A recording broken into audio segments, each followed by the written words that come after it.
not all leaving during that. That was the first test. I hope that was an interesting exercise, at least it kind of got you off your feet and got you thinking. That was our biggest ever hack and also our first ever live international hack. So we've now got 90-second elevator pitch, which an elevator pitch is a term, if you can't describe your idea in the length of time it takes to go from the ground to the top of a building in an elevator, you probably don't understand it well enough. So that's what we're going to do. It's nice and fast. We've got some dragons at the front who are absolute experts in their field, so they're going to be marking you, but it's largely for fun, so don't worry. I think we're going to start with the Rwanda team. So have they prepared a slide? Prepared a slide. Okay. So this is the Rwandan team. Yeah. So we can hear you. Yeah, we are ready to present. Yeah, we can hear you. Just ask them. Do you guys have a slide? Yes, we made some slides. Okay. Can you share your slide? Can you see it? Not. Yeah, we can. Yes, we shared. We shared. Oh, okay. Yeah. Have you shared it? Yes, we did. Oh, hang on. We did. Where is it? Is it in the chat?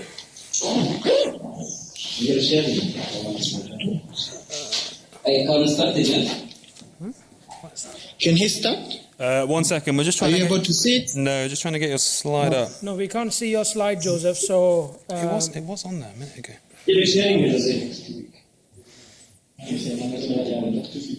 Yeah, we are trying to send it again to share again. okay, try and share. You can make a start just to present it whilst they are trying to get the slide. Is it open already? Okay, great. Go for it. Okay, we are the Rwandan team. We are going to present about operating room planning.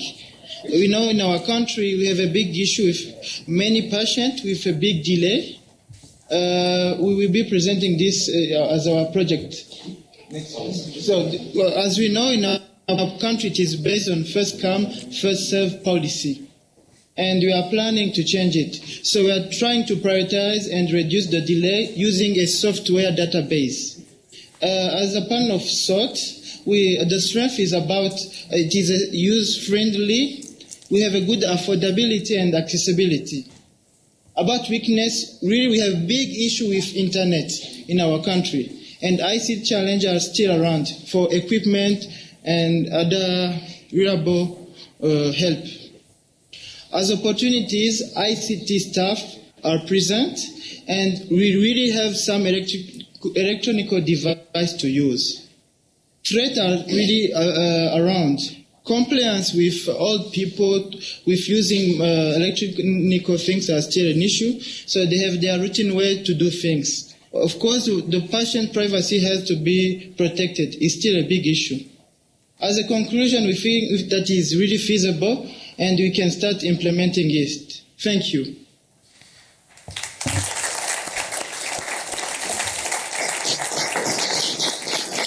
So, thank you very much. So, managing your operating room and prepping all your equipment, vital part of the process to help sepsis there. So, that was our international team. Have we got? We'll go from teams 1 to 8, so that it's nice and fair. So, who's team 1? They get to go first in these.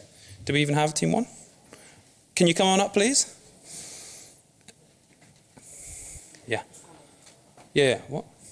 What? Just call them up. That's what I did. What am I missing? Okay, so to save time, could we get all the presenters to come backstage, and you can watch from the side of the stage, which is an awesome experience, and then we can just sort of feed you through like a production line. Yeah. Pardon? Yeah. Are you team 1? Yes. Perfect. Come on up. Can we use this? Can we use this? I don't mind just standing. No, you've got a thing, and you need to stand in the middle. Oh. Okay. How do I turn this on? Hello? Hello? There you go. Okay, so are you timing yourself? Yeah. That's awesome. Okay, perfect. I'll just go then. I'll see you later. Okay.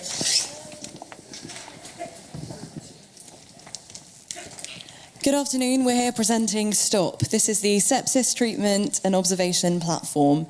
This is an app and a holistic tool that works at identifying and treating sepsis in the community all the way to the hospital. The premise is the creation of an app that works in conjunction with a plug-in device that would be compatible with smartphones. So the app would have a series of variables that you could input, for example, respiratory rate, heart rate, lactate, things like that. And based on the data that is inputted into the app, it risk stratifies that particular patient into high, medium, or low risk for developing sepsis. The plug-in device would enable monitoring, for example, of respiratory rate. And we discussed also the use of a skin patch to detect lactate levels that would change colour at a certain threshold. So this would be something that healthcare workers in the community would be able to take round on health visits and use on patients, for example, who had procedures or infections that they were worried about. The app would also be then connected to the hospital. So if a patient were high risk for sepsis, the hospital could be alerted that the patient would be coming in for treatment, but data would be protected because a patient would be identified via a code that they would then present on arrival at the hospital.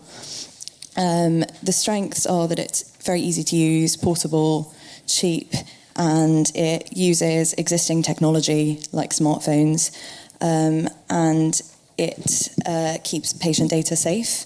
The weaknesses that we discussed were that it requires the use of a smartphone in the first place, and it requires people to... That's fine, just if you could summarise.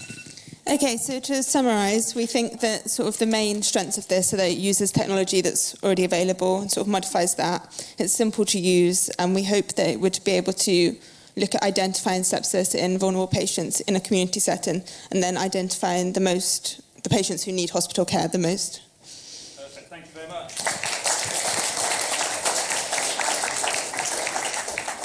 So, team one with a novel app called Stop, which I'm sure they're going to trademark right away. So, we've got team two now, yes? Yeah. Okay, perfect. So, you've got 90 seconds. Hello. And your time starts now. Hello. Okay, so we are toucan. Thank you. The problem is that a lot of sepsis presents quite late, and that's an issue with education, both in the community but also in healthcare professionals. And so we thought about a way of disseminating information to the community, but also to medical staff. So our idea is a simple deck of playing cards. Who doesn't like to play playing cards, okay? And on those playing cards, depending on whether you have our community playing card pack or our hospital playing card pack, is your usual standard way of playing cards, but also with some fun facts about sepsis. And along with those playing cards comes a way of playing a few different games to be a sepsis champion, okay? So what you can do in the community, you can use them because they're cheap, universal, transferable, all-inclusive. We can make them locally, and it's learning through play. Who doesn't like learning through play? And at the same time, for non-literate community, you could use symbols instead of words. You could play it for money or not, depends on you. And in hospital, we would have questions based at our task force, which mainly deals with sepsis, which is our nursing, midwifery colleagues, medical students and nursing students, because a lot of them are the most important people in early detection of sepsis. So that would be... Hey, Michael, did you know that if there's a red inflamed wound, it might mean sepsis? That's a fascinating fact that I've learned from this card. Thank you. Thank you. Thank you.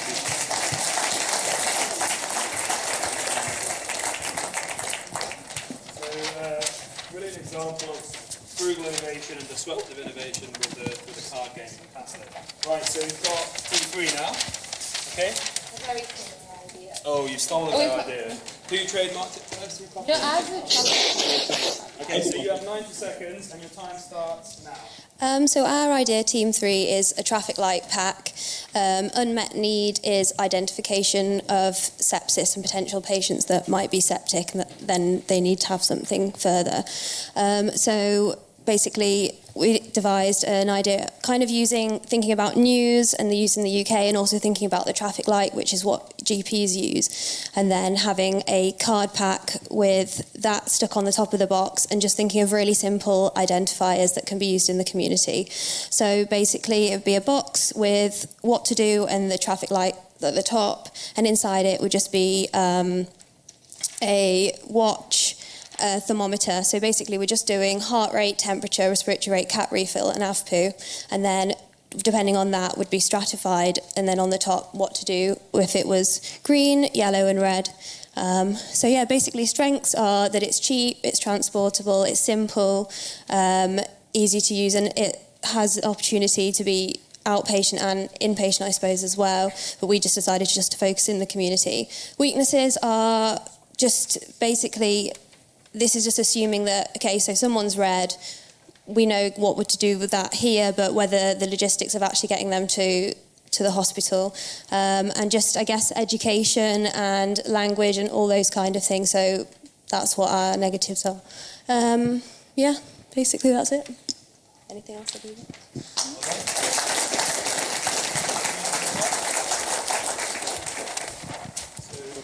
Another stratification using traffic lights. I love it. So we've got team 4. Sorry, I can't count. Right. Okay, so you've got 90 seconds. Your time starts now. So we are Sepsis 11, like Ocean's 11, but for sepsis, naturally. And basically the unmet thing that we had was that there was a high mortality with sepsis, and we felt to really address that need, we should probably tap into like a large but unused resource like medical students. A lot of them we get a lot of like feedback saying that they feel like they're kind of in the way on the wards. And so what we designed was we'd come up with an app, and it's called Stopsis. And this is basically, thank you, I came up with that myself. It's basically designed so that it's an audit on a kind of weekly basis that medical students can go through kind of the news scores with patients on a weekly basis to really keep on top of when they're deteriorating and when we can intervene. So I'll pass this on here. So basically, this application will be doing an audit with on the use of the antibiotics that are unintentionally used in the hospitals. The strength of it will be we have a large number of medical students who can be incorporated into the application. And one weakness that we have encountered with this would be that some of the students might not be willing to take up this application. So we can keep this on in their choice basis. First, and secondly, we sometimes feel that some of the clinical audits that are performed in the hospitals can be biased. So in this case, the students will have a neutral opinion, and that will basically help in the reduction of morbidity and mortality with the use of antibiotics. Thank you. So it's amazing what you can come up with in just 40 minutes. Stop sepsis or stop cis. Fantastic. Team 5. Are you ready? Okay, so you have 90 seconds again. You can't start now. So the issue that we identified was that in less developed countries, obviously presentation comes quite late, and the earlier you start treating sepsis, the better the patient outcomes. So we developed buffalo packs, which would be given to people who aren't clinicians. That could be used in conjunction with an app to try and treat buffalo earlier on. So the idea of having the pack would be similar to the midwifery community workers that Shobri was talking about, to use community health workers in rural areas to be able to use this app in order to treat patients using the buffalo pack. And this app would have multiple different levels of interface. So if you were a patient in an area and you have access to a tablet or a phone, either in your own home or in a community area, you'd be able to log in as a non-medical professional and kind of put in your symptoms. So my heart's going very fast, I can't breathe, my leg's very sore, either based on pictures or words, depending on their literacy level, which would flag up if they need to take the time off work to then go see their community health worker. If they've then gone to see their community health worker, they'd be able to use the Buffalo Pack in order to basically do a news score using their rest rate, their heart rate, their O2 sats, and then that would do a traffic light system for them that can flag up whether those people then need to go to hospital. As well as being able to grade the level of sepsis or sickness in the patient, there would also be like really basic things to try and help the sepsis, like oral rehydration therapy or antibiotics. Thank you very much. Cheers.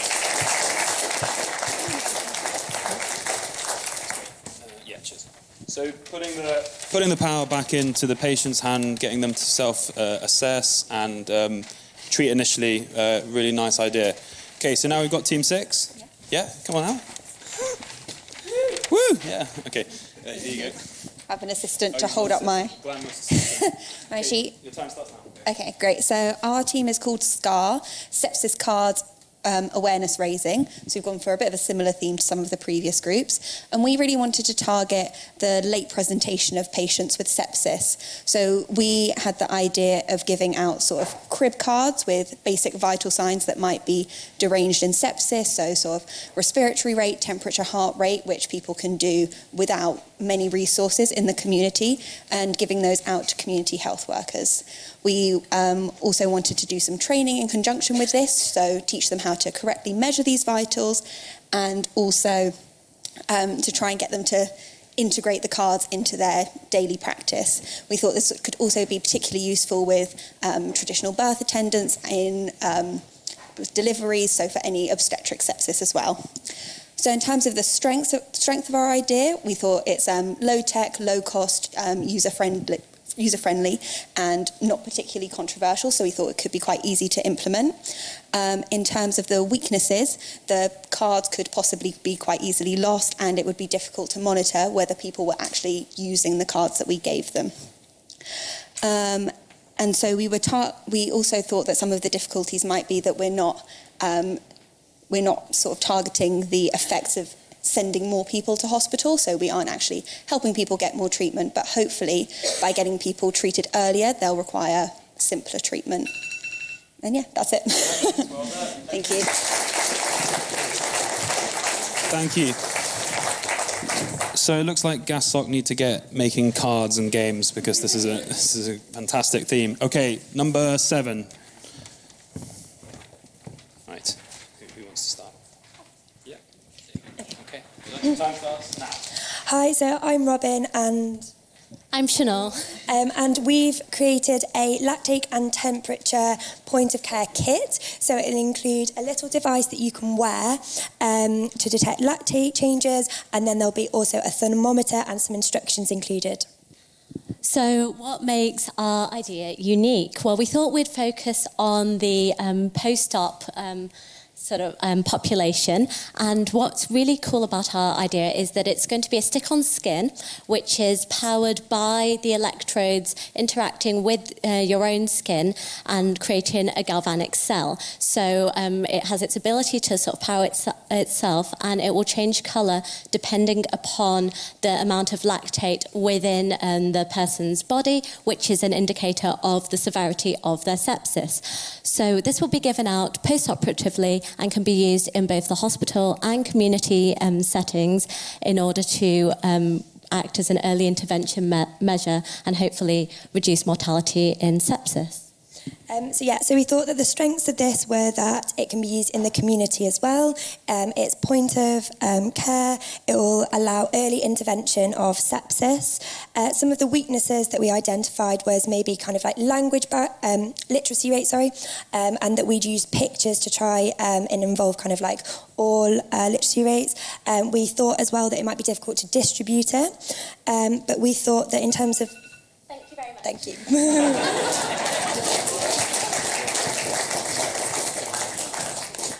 Okay, thank you so much. So the ability to change colour based on lactate, that sounds fantastic. Something very useful here as well, I'm sure. Okay, last but not least, group 8. Hi, good afternoon.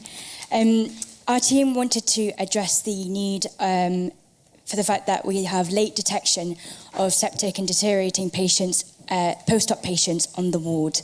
This could often be driven by a poor nursing to patient ratio, perhaps 50 patients looked after by one nurse on the ward. We developed a new scoring system called traffic triage. This is slightly different to sort of scoring systems like the new score. This would determine the level of monitoring, perhaps done by the surgeon immediately post-op, written in the post-op note, which would determine the category, red, amber or green, which would determine the level of monitoring they might need post-operatively, which would help nurses prioritise which patients need to have their OBS done more frequently. So using the existing infrastructure of the ward, we'd be separating them into a red, amber, green section. So red would be more contaminated surgeries, amber clean, possibly contaminated, and green clean. So based on those sections, we can decide how often the observations are done. For example, red will be hourly OBS, amber will be 4 hourly OBS, and then green, depending on how much your mother loves you, every 10 minutes or never. Kidding, obviously. But yeah. So we ideally we'd like all the patients kept together in the specific regions, and from there they'll be checked every day. So yeah, vote Triple T. Thanks.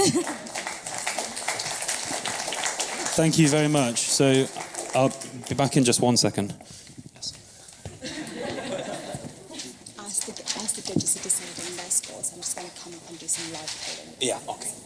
Okay, so as the judges are sort of finishing off their scores, the Dragons, sorry, we're going to do a live poll. But I just want to say one last thing. So there's been an awful lot of fantastic ideas. I've learned an awful lot, and I think that groups like Gasoc should try and build teams around those ideas to actually translate it and make it happen. And the MedTech Foundation and so on are more than happy to help any time. So thank you very much.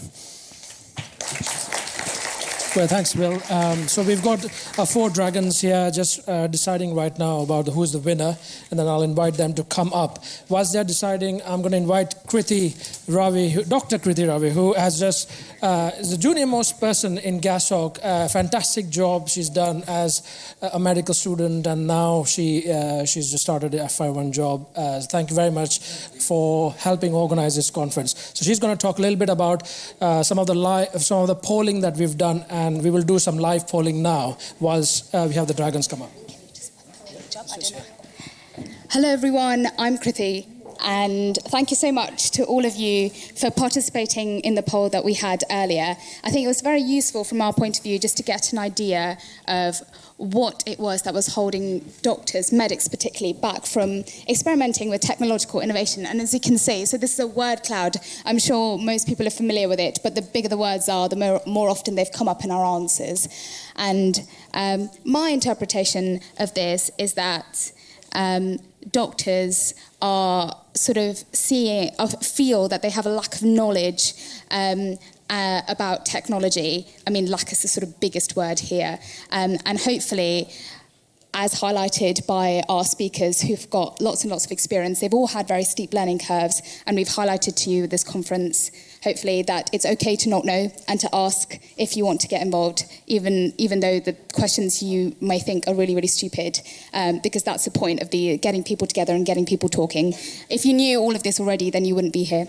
So I've now got some more live polling questions for you. So if you could go back onto your network apps and click on the Slido button, I would like you, please, if you have any ideas for projects that you want to pursue or anything that you want to work on after the conference, to tell us about it.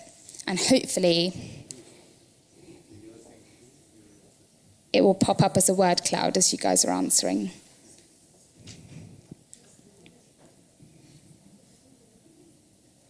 It can just be words. It doesn't need to be like a peacock question.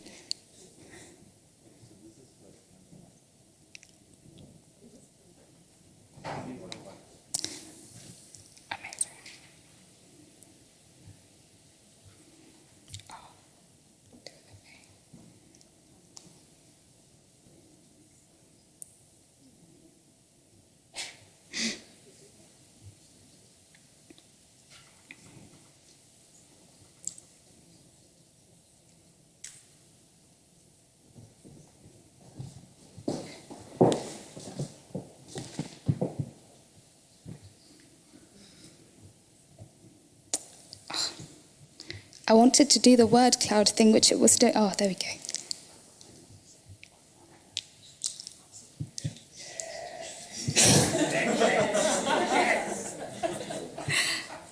Stop, sis, gosh. Everyone's done a collaborative sort of repeated poll answering thing for Stop, sis. Amazing. Oh, that's really, really cool to see. And I've just got one last very, very quick question. About what you would like next year's Gasoc conference to be on. We're sort of using you a little bit as the Gasoc committee this year, but we'd love to know what you want us to put on.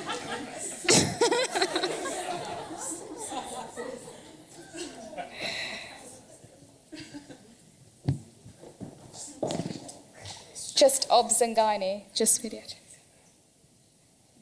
Oh.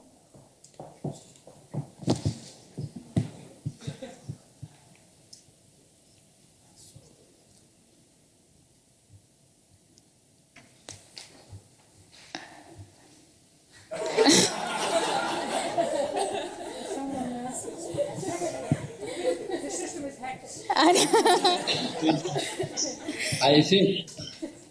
Hi. Hello. Hello. We can hear you, Joseph. Yes. You said you were asking what we can talk about next year, and for us we were thinking if we can talk about retention of health providers in RMICs. All right, and now I'll invite the Gasoc committee. No, I won't, not yet. Thanks very much, Kriti. That's just fantastic to see some of those results. So I'll invite the Dragons now up on the stage and announce their sort of general feedback, or maybe one or two reps if you want, and just your general feedback from these 9 presentations and who you think has actually won the hackathon. Thank you.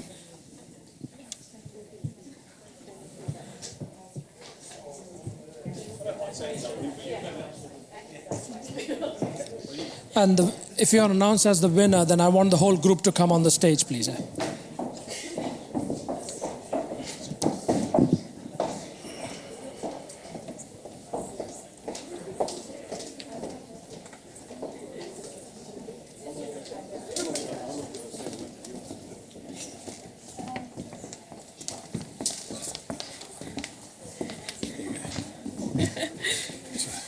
Who's going to say something? Do you want to stay? Okay, let's start off. Yeah.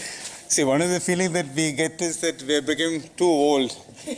Because most of them keep talking about playing cards and apps, which we are not used to. I thought that was really good. I can't wait to tell my kids I've been a dragon today. Put that on my CV. But I thought it's great to see the collective enthusiasm and the innovative ideas, because they're all fantastic, and what you could put together in 40 minutes as well. I think it was really inspirational, really, and I'm just glad I'm not the one who has to announce the winner. But the bottom line is that whoever has made it really fun will win. It's a fun win.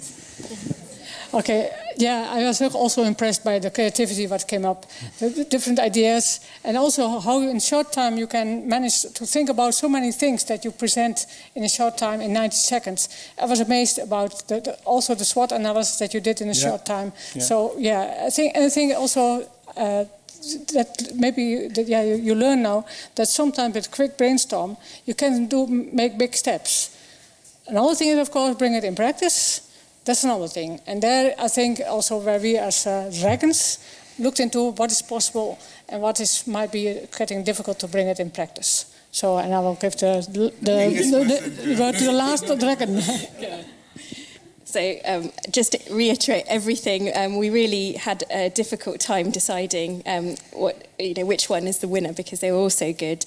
But we went with something that we thought would be fun, and that would be feasible, and also would have the biggest impact on the most people, using education and community level, population level change.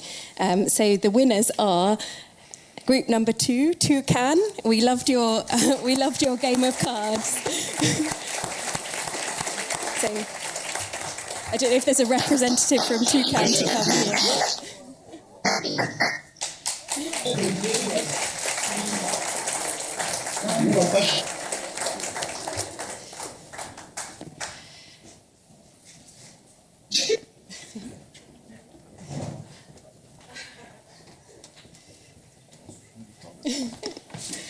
Would you like to say some words? I want to say that it was a massive team effort. Well done to Team Toucan. We'll patent it later, yeah? Oh. Thank you. So lovely. Thank you very much. Thank you. Want to thank my mum and dad. So thank you very much. That was amazing effort, and thank you for our dragons. So I'm just going to hand over the mic to our panel, who has been responsible for marking all those abstracts that were submitted before the conference started, and the selected abstracts were selected as an oral and as a poster presentation. So we've got 3 prizes for the poster presentations, and we've got obviously 1 prize for the oral presentation. So I'll hand it over to our panel to announce the winners. Okay, thank you very much to everyone who put a great deal of effort into the thought behind your abstract writing, the display in poster format. Soha will announce the oral presentation winner.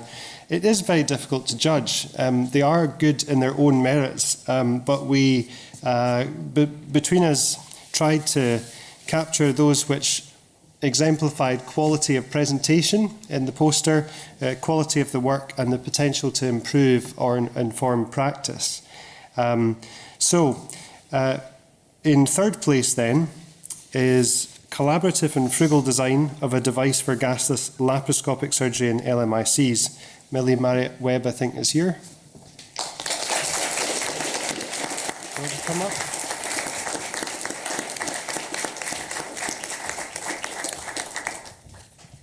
Thank you very much.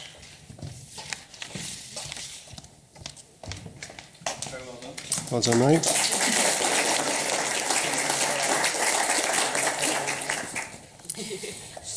In 2nd prize goes to a piece of qualitative work which we were really impressed by, very thoughtful, thorough piece of work, which was entitled Perceptions and Experiences of Chowpadi and Menstruation Related Restrictions in Rural Surkhet, Midwestern Nepal. Natasha Douglas, do you want to come forward?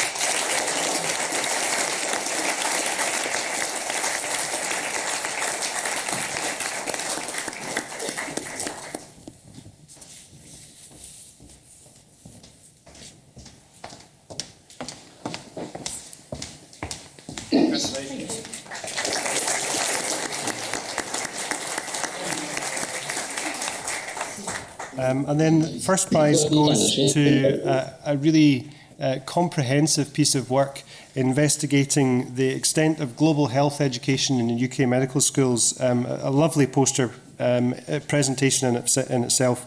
And that was Global Health Education in UK Medical Schools, with many authors representing the Incision UK Collaborative. And I'm not sure who is here to represent them. Do you want to come forward? Well done.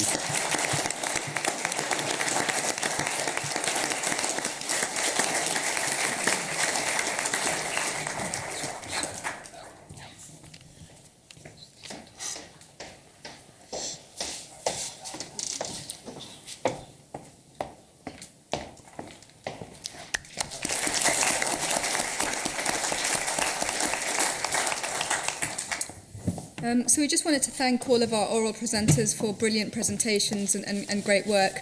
There's always going to be a winner.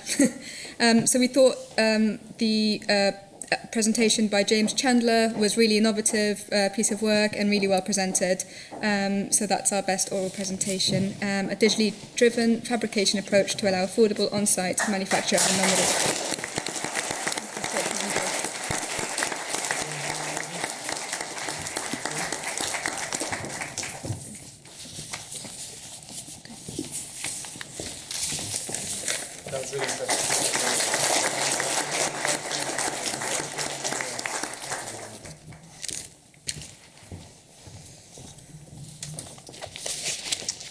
Thank you.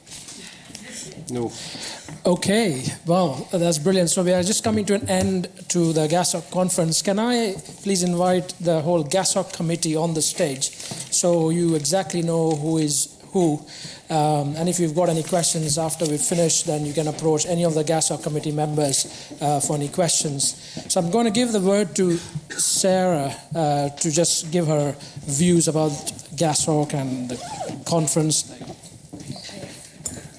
That's great. So let's have the crew up here, guys. Don't be shy. Fantastic. So it's an absolute honour as the president of a society like this to see all of you guys here and hear about all of your work. Gasoc started in 2015 after the launch of the Lancet Commission, literally with nothing more than enthusiasm. I don't know if any of you've seen our story on the website, but we were at the launch of the Lancet Commission in London, and one of our first president, Noel Peters, stood up and said, there's a lot of trainees in the audience, no one's mentioning it, why don't we get together? We formed an email chain, and that's literally how it started. So it's amazing to see something that started purely as an idea and enthusiasm turn into something tangible out today, which I hope is benefiting all the people in the room. The ideas and enthusiasm you guys have had today, that's what we want to give to you, is the opportunity to take that forward and make it something tangible. What we always get asked is how to get involved. We will have some more Gasoc positions coming up. We'll send that out for the committee. We'll send that out on the website. Join us as a member, get involved with our journal clubs, and we'll be having more regional events during the year. So please get in touch with us either about any of those, or if you do have any ideas, the only thing that limits us is time. So get in touch, get involved, and we'll see how we can take it forward. I'd like to say a thank you to all the committee for their amazing work. They always give their time very generously. But I'd like to say a very specific thank you to Noel, who's been phenomenal in organising the conference today. So we have got a wee thing. Say thank you. Yes. Because he's done a fantastic job. We'd like to say thank you to our team in Rwanda, Joseph in Rwanda, for organising and facilitating the conference at his end as well. We'd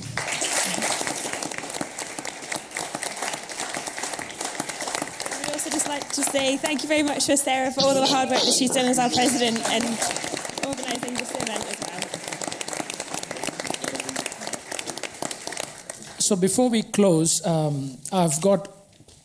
I'm going to say a few words, but before that, we've got a very important message from the board of member of G4 Alliance, which is Dr. Ganraj. So can I just invite you and say what you want to say?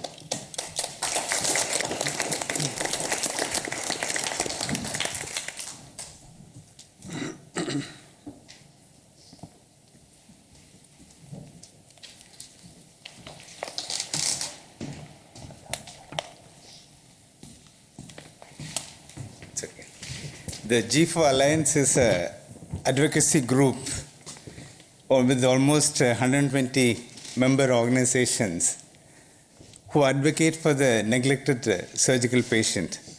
I think all of it started with the WHO recognizing surgery as a global health problem, because 1/3 of the global disease burden is surgical. And we have the advantage that it's a one-time treatment and we can solve the problem, unlike many other medical problems which we are not able to solve. And one other thing which we noticed in the past is that most of these organizations have old people like me as members and all the things. So we are really happy to welcome to G4 Alliance, probably the youngest group of the Alliance into it. And we thank Noel for the efforts and getting it part of the member. I think from now on, they'll be part of the members of the G4 Alliance. We welcome each of the members. Thank you.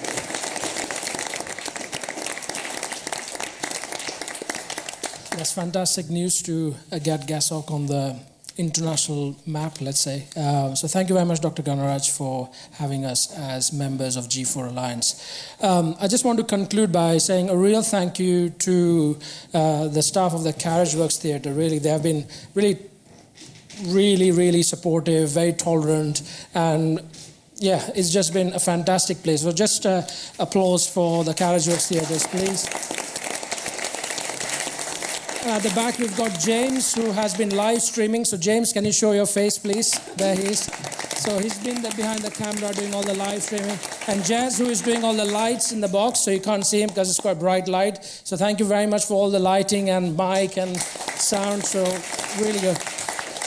And a big thank you to Rwanda team, who has just been brilliant, and it's so difficult to be in a room for so many hours. So we really thank you, Joseph, for being a part of the for being part of this conference. And I just feel that though you were thousands of miles away, you were part of this conference. So really, really thank you for all your efforts and supporting the bigger cause of global surgery. And we really want to support Rwanda and other LMICs in the future in these conferences. Thank you very much. And I really thank you for groups like Incision and Lifebox for students who have been supporting us on the social media and promoting our conference. So really thank you for that. And lastly, I do want to thank the Gasoc team, as I mentioned. Yes, Joseph, do you want to say something?